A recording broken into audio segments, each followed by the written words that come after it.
ನಮಸ್ಕಾರ ಸ್ನೇಹಿತರೆ, ನನ್ನ ಚಾನಲ್ಗೆ ನಿಮ್ಮೆಲ್ಲರಿಗೂ ಸ್ವಾಗತ. ವಿಪರೀತ ಹೊಟ್ಟೆ ಬೊಜ್ಜು ಇದೆಯಾ? ಇದನ್ನು ಕರಗಿಸೋಕೆ ಆಗ್ತಾ ಇಲ್ವಾ? ಹಾಗಿದ್ದರೆ ಈ ರೆಮಿಡಿನ ನೀವು ಟ್ರೈ ಮಾಡಲೇಬೇಕು. 1 ತಿಂಗಳ ಒಳಗಡೆ ನಿಮಗೆ ಏನಿಲ್ಲ ಅಂತಂದ್ರೂ ಮಿನಿಮಮ್ 3 to 5 kg ತನಕ ಕಮ್ಮಿ ಆಗುತ್ತೆ. ಹೊಟ್ಟೆ ಬೊಜ್ಜು ಜಾಸ್ತಿ ಇದ್ದ ಹಾಗೆ ತುಂಬ ಅನೇಕ ರೋಗಗಳು ಹೆಚ್ಚಾಗ್ತಾ ಹೋಗ್ತವೆ. ಈ ಒಂದು ಬೊಜ್ಜಿನಿಂದ ಬರುವಂಥ ಸಮಸ್ಯೆಗಳನ್ನು ತಡೆಯೋಕೆ ಈ ಒಂದು ಸಿಂಪಲ್ ಮನೆಮದ್ದನ್ನು ಟ್ರೈ ಮಾಡೋದನ್ನು ಮಾತ್ರ ಮರಿಬೇಡಿ. ಬನ್ನಿ, ಹಾಗಿದ್ರೆ ಏನಂತ ತೋರಿಸ್ಕೊಡ್ತಾ ಇದ್ದೀನಿ. ಫಸ್ಟು ಇಲ್ಲಿ ಯಾಲಕ್ಕಿನ ತೊಗೊಂಡಿದ್ದೀನಿ. ಯಾಲಕ್ಕಿ ತೊಗೊಂಡು ಅದನ್ನು ಮೇಲ್ಗಡೆ ಭಾಗನೆಲ್ಲ ತೆಗೆದುಬಿಟ್ಟು ಕುಟ್ಟಿ ಪುಡಿ ಮಾಡ್ಕೋಬೇಕಾಗುತ್ತೆ.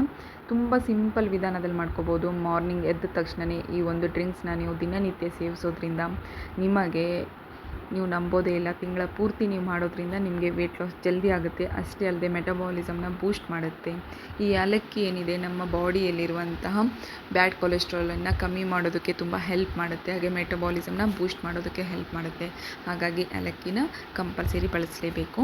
ನೋಡಿ, ಇವಾಗ 2 ಯಾಲಕ್ಕಿನ ಕುಟ್ಟಿ ಪುಡಿ ಮಾಡಿ ಇಟ್ಕೊಂಡಿದ್ದೀನಿ. ಈಗ ಇದನ್ನು ಸೈಡಿಗೆ ತೆಗೆದಿಟ್ಕೊಂಡ್ಬಿಡೋಣ. ನೆಕ್ಸ್ಟ್ ಬಂದುಬಿಟ್ಟು ಇಲ್ಲಿ ಕರಿಮೆಣಸನ್ನು ತೊಗೊಂಡಿದ್ದೀನಿ. ಕರಿಮೆಣಸು ಹೀಟ್ ತುಂಬ ಇದ್ದವರಿಗೆ ಅಥವಾ ಏನಾದರೂ ಪೈಲ್ಸ್ ಪ್ರಾಬ್ಲಮ್ ಇದ್ದವರು ಸ್ವಲ್ಪ ಅವಾಯ್ಡ್ ಮಾಡ್ಕೊಳ್ಳಿ. 1-2 ಅಷ್ಟೇ ಆ್ಯಡ್ ಮಾಡ್ಕೊಳ್ಳಿ. ಇಲ್ಲ ನಮಗೆ ಓಕೆ ಇದೆ ಅನ್ನೋ ಆಗಿದ್ದರೆ ಒಂದು 4ರಿಂದ 5 ಕರಿಮೆಣಸನ್ನು ಕಂಪಲ್ಸರಿ ಯೂಸ್ ಮಾಡೋದನ್ನು ಮಾತ್ರ ಮರಿಬೇಡಿ. ಇದರಿಂದ ನಿಮ್ಮ ಬಾಡಿಯಲ್ಲಿರುವಂತಹ ಬ್ಯಾಡ್ ಡಿಟಾಕ್ಸ್ ಮಾಡುತ್ತೆ. ಹಾಗೆ ಡಿಟಾಕ್ಸ್ ಡ್ರಿಂಕ್ ಅಂತ ಹೇಳ್ತೀವಲ್ವ, ಆ ರೀತಿ ತುಂಬ ಹೆಲ್ಪ್ ಮಾಡುತ್ತೆ. ಕರಿಮೆಣಸು ಕಂಪಲ್ಸರಿ ಯೂಸ್ ಮಾಡೋದನ್ನು ಮರಿಬೇಡಿ. ಹಾಗೆ ನೆಗಡಿ ಜಾಸ್ತಿ ಇದ್ದವರು ಕರಿಮೆಣಸನ್ನು ಯೂಸ್ ಮಾಡೋದ್ರಿಂದ ನಿಮ್ಮ ಹೆಲ್ತ್ ಕೂಡ ಇಂಪ್ರೂವ್ ಆಗುತ್ತೆ. ನೆಕ್ಸ್ಟ್ ಬಂದುಬಿಟ್ಟು ಇದರಲ್ಲಿ ಓಂ ಕಾಳು ತೊಗೊಂಡಿದ್ದೀನಿ. ಓಂ ಕಾಳು ಅಜ್ವಾಯಿನ್ ಏನಿದೆ ನೋಡಿ, ನಮ್ಮ ಡೈಜೆಷನ್ ಪವರ್ನ ಹೆಚ್ಚು ಮಾಡುತ್ತೆ. ಹಾಗೆ ಸೋಂಪು ಕಾಳು ಕೂಡ ಅಷ್ಟೇ, ನಮ್ಮ ಡೈಜೆಷನ್ ಪವರ್ನ ಹೆಚ್ಚು ಮಾಡೋದಕ್ಕೋಸ್ಕರ ಇದನ್ನು ಆ್ಯಡ್ ಮಾಡ್ಕೊತಾ ಇದ್ದೀನಿ. ಹಾಗೆ ನಾನಿಲ್ಲಿ 2 ಲವಂಗನ ತೊಗೊಂಡಿದ್ದೀನಿ. ಲವಂಗ ಕೂಡ ಕುಟ್ಟಿ ಪುಡಿ ಮಾಡಿ ತೊಗೊಂಡಿದ್ದೀನಿ. ನೋಡಿ, ಇವಾಗ ಎಲ್ಲ ರೆಡಿಯಾಗಿದೆ. ಈಗ ನೆಕ್ಸ್ಟ್ ರೆಡಿಯಾಗಿದ್ದ ಇದಕ್ಕೆ ನಾವು ಯಾಲಕ್ಕಿನ ಫಸ್ಟಿಗೆ ಕುಟ್ಕೊಂಡಿದ್ವಲ್ವ, ಯಾಲಕ್ಕಿ ಮತ್ತು ಸೋಂಪು ಹಾಗೆ ಅಜ್ವಾಯಿನು ಮತ್ತು ಕರಿಮೆಣಸು, ಲವಂಗ ಇವೆಲ್ಲವನ್ನು ಕುಟ್ಟಿ ಪುಡಿ ಮಾಡಿರೋದನ್ನು ಒಂದು ಬೌಲಿಗೆ ತೊಗೊಂಡಿದ್ದೀನಿ.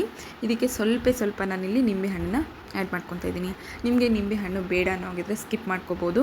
ಬಟ್ ನಿಂಬೆಹಣ್ಣು ಯೂಸ್ ಮಾಡೋದ್ರಿಂದ ನಿಮಗೆ ನಿಮ್ಮ ಬಾಡಿ ಏನಿದೆ, ಸೈಡ್ ಫ್ಯಾಟ್ ಏನಿದೆ, ಅದು ಕರಗೋದಕ್ಕೆ ತುಂಬ ಹೆಲ್ಪ್ ಮಾಡುತ್ತೆ. ತುಂಬ ಸುಲಭವಾಗಿ ಈಸಿಯಾಗಿ ನೀವು ಇದನ್ನು 1 ತಿಂಗಳ ಮಟ್ಟಿಗೆ ಕುಡಿಯೋದ್ರಿಂದ ನಿಮಗೆ minimum 3 to 5 kg weight loss ಆಗೋದಂತೂ ಗ್ಯಾರಂಟಿ. ನೆಕ್ಸ್ಟ್ ಬಂದುಬಿಟ್ಟು ಇಲ್ಲಿ ಜೇನುತುಪ್ಪನ ತೊಗೊಂಡಿದ್ದೀನಿ. ಜೇನುತುಪ್ಪನ ಚೆನ್ನಾಗಿ ಕಲಿಸ್ಬಿಡಿ.